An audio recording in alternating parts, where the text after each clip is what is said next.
രണ്ട് മാസമേ ആയിട്ടുള്ളൂ. അപ്പം നമ്മളുടെ പ്രയോറിറ്റിയിലുള്ള കാര്യം എന്ന് പറഞ്ഞാൽ ഇവരുടെ സുരക്ഷയ്ക്ക് വേണ്ടി ഉള്ള കാര്യങ്ങൾ ചെയ്യുക എന്നുള്ളതാണ്. അപ്പോൾ അതിനുവേണ്ടിയുള്ള പ്രവർത്തനങ്ങൾ നടക്കുന്നുണ്ട്. അതിനൊരു ചെറിയ സമയം നമുക്ക് ആവശ്യമായിട്ട് വരും. ഇപ്പോൾ പുതിയതായി പല കാര്യങ്ങളും മോഡേണൈസ് ചെയ്യാനുള്ള കാര്യങ്ങൾ നമ്മൾ ആലോചിക്കുന്നുണ്ട്. ബഡ്ജറ്റിൽ അതിന് നമുക്ക് സപ്പോർട്ട് തന്നിട്ടുണ്ട്. അപ്പോൾ ആ സപ്പോർട്ട് വെച്ചുകൊണ്ട് നമ്മൾ തീർച്ചയായിട്ടും സുരക്ഷ വർദ്ധിപ്പിക്കുന്നതിനും ഇതുപോലുള്ള അപകടങ്ങൾ ഉണ്ടാകുമ്പോൾ ഉള്ള കാര്യങ്ങൾക്കുമുള്ള ഒരു SOP ഞങ്ങൾ തയ്യാറാക്കുന്നുണ്ട്. അപ്പോൾ തീർച്ചയായിട്ടും അതിനുവേണ്ടിയുള്ള മോഡേണൈസ് ആയിട്ടുള്ള എക്യുപ്മെൻറ്റ്സും കാര്യങ്ങളൊക്കെ ഞങ്ങൾ ഏർപ്പെടുത്തും. അതിനൊരു കുറച്ച് സമയം നമുക്കിപ്പോൾ 2 മാസം ആയുള്ളൂ. അപ്പോൾ അതിൻ്റെ കാര്യങ്ങൾ നമ്മൾ മുമ്പോട്ട് കൊണ്ടുപോകുന്നുണ്ട്. അല്ല, അതാണ് ഞാൻ സൂചിപ്പിച്ചത്. ഇപ്പം നമ്മൾ ഇത് എടുക്കുമ്പോൾ മറൈൻ ആംബുലൻസിൻ്റെ ഒരു അപര്യാപ്തത ഉണ്ട്. അപ്പോൾ അത് പുതുതായിട്ട് ഏർപ്പെടുത്തുന്നതിനുള്ള സംവിധാനങ്ങൾ ചെയ്തിട്ടുണ്ട്. അപ്പോൾ നമുക്ക് ഈ ഷോർട്ട് പീരീഡിൽ അതിനെ ഏർപ്പെടുത്താനുള്ള പരിമിതിയുണ്ട്. ഇനി നമ്മൾ വരുന്ന സമയത്ത് അത് പ്ലാനിങ് നടന്നുകൊണ്ടിരിക്കുന്നതിന് കാര്യങ്ങൾ ചെയ്തിട്ടുണ്ട്. ബഡ്ജറ്റ് ലൈനിൽ നമുക്ക് സപ്പോർട്ട് കിട്ടിയിട്ടുണ്ട്. അപ്പോൾ അത് വെച്ചുകൊണ്ട് നമ്മൾ ഇതിനുള്ള സംവിധാനങ്ങൾ ഉടൻ തന്നെ അത് ഏർപ്പെടുത്തണം. ഞാൻ സംസാരിച്ചു. ഇനിയിപ്പോൾ മറ്റേ വിജിത്ത് ജോണിൻ്റെ മകനുമായിട്ട് ഞാനിപ്പോൾ പോകുന്ന വഴിയിലൊന്ന് സംസാരിക്കും. മറ്റേ നീണ്ടകരയിൽ സംസാരിച്ചിരുന്നു. അവരുമായി സ്ഥിരം കോണ്ടാക്റ്റിലുണ്ട്. എല്ലാവരുമായിട്ട് കോണ്ടാക്റ്റിലുണ്ട്.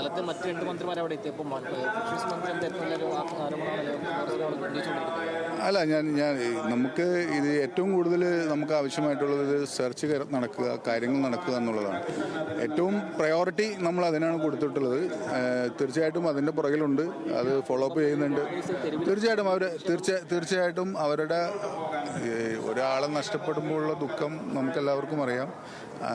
അതിനോടൊപ്പമുണ്ട് അവർക്കൊരു ആശ്വാസം കൊടുക്കാൻ കഴിയുമോ എന്നുള്ളതാണ് നമ്മൾ ഏറ്റവും കൂടുതൽ ശ്രമിച്ചുകൊണ്ടിരിക്കുന്നത്. ആശ്വാസം എന്ന് പറയുന്നത് സെർച്ച് നന്നായിട്ട് നടക്കുകയും അത് അതിലൊരു റിസൾട്ട് ഉണ്ടാവുകയും ചെയ്യുകയാണ് നമ്മുടെ ഏറ്റവും വലിയ ആശ്വാസം എന്ന് പറയുന്നത്. അതിനുവേണ്ടിയുള്ള ഒരു ശ്രമം നടക്കുന്നുണ്ട്. അല്ല, മുന്നറിയിപ്പുകൾ നൽകുന്നുണ്ട്. നമുക്ക് കൃത്യമായി നൽകിയിട്ടുണ്ട്. കാരണം നമ്മൾ അന്ന് ഈ ആലപ്പുഴ മുതൽ തിരുവനന്തപുരം വരെയുള്ള മേഖലയിൽ ഒരേ ദിവസം തന്നെയാണ് അന്ന് അപകടം ഉണ്ടായിട്ടുള്ളത്. അപ്പോൾ നമ്മൾ വെതർ വാർണിംഗ് ഉണ്ടായിരുന്നു. വെതർ വാർണിംഗ് കൊടുത്തിട്ടുണ്ട്. ഇനി അത് കുറച്ചുകൂടി കാര്യക്ഷമമാക്കാനുള്ള ഹാർബറുകളിൽ കുറച്ചുകൂടി കാര്യക്ഷമമായി അത് ഇംപ്ലിമെൻ്റ് ചെയ്യാനുള്ള ഒരു സംവിധാനം കൂടി ഞങ്ങൾ ആലോചിക്കുന്നുണ്ട്.